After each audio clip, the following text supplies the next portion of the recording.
Morning guys, kamusta kayong lahat? Andito tayo ngayon sa Taoyuan International Airport. Alam na, magbabakasyon kami ngayon sa Pilipinas. Medyo mixed emotions ako ngayon dahil after 4 years, dahil sa pandemic, hindi tayo nakabakasyon. So, yan nga pala si Janice. Kabatch ko yan from Cavite. Hello.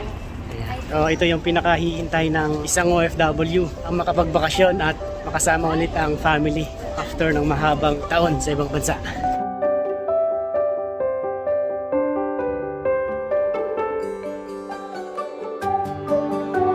So ayun guys, nakapag-check-in na kami ng luggage.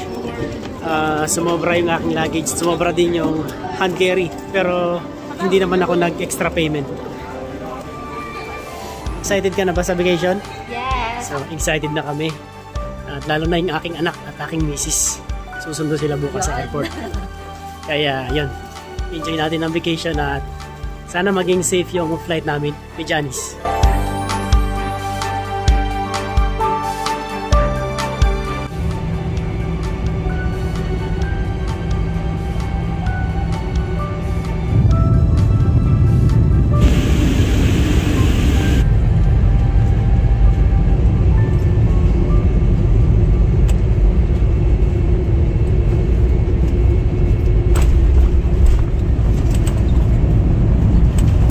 Morning Philippines.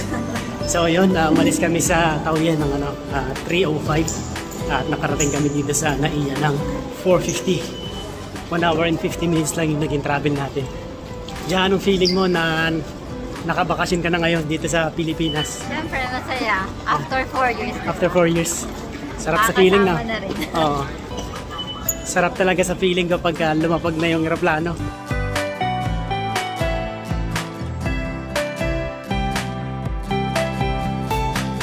Kamusta ang pagbubuhat? Bigat ng bagahe mo. Kapatid mo? Ayan. Andito na yung mga sundo ni Janice.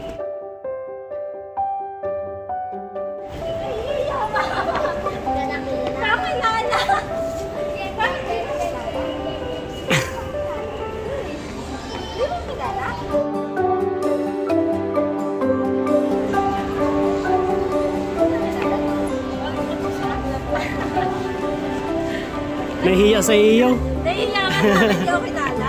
Nahihiya ko nga. Hello po. Dami mong sundo ah. Yun, kaya nga ako umuwi ngayon ay dahil magsi 7:30 ang aking anak. Umalis ako ay 3 years old pa lang siya. Ngayon naman, magsi 7 years old na siya. Excited na rin ako at excited na rin yung anak ko sa birthday celebration.